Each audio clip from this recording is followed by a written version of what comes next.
ดูก็เจ้าของตลาดวินัยเอาเต้อเมริกาเจ้าของตลาดวินัยเนี่ยเราติอเมริกาเต้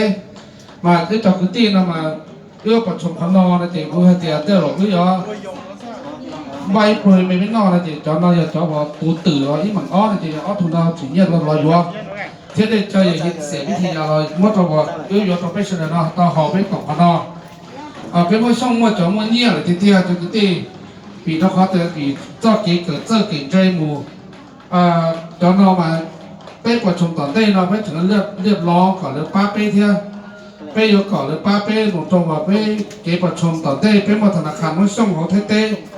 เลยเอาหมวกว่า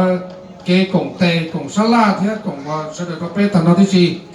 ต้องนอนตื่นนอนยาวว่าเอาตัวอยู่รอ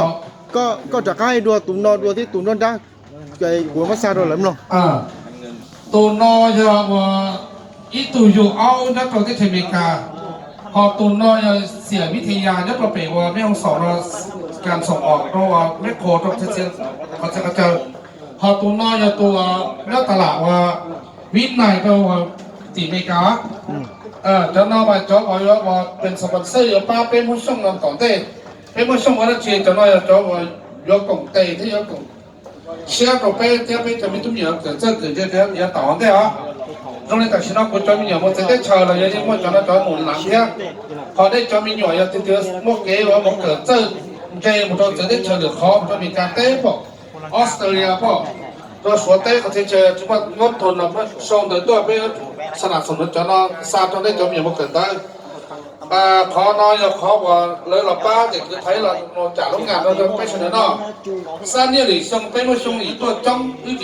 ไปอยู่ว่าตัวตุลอดแล้วเนาะเอาขอมาบนโชว์เราประธานแบงค์เนี่ยเราเขียนก็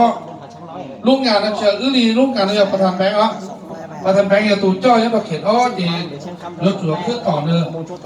จิตใจได้ประธานเนี่ยจะเราขึ้นต่อเนื่องฮะดึงก็ประมาณเดือนกุศลเดือนสั้นเนี่ยหรือส่งไปถูก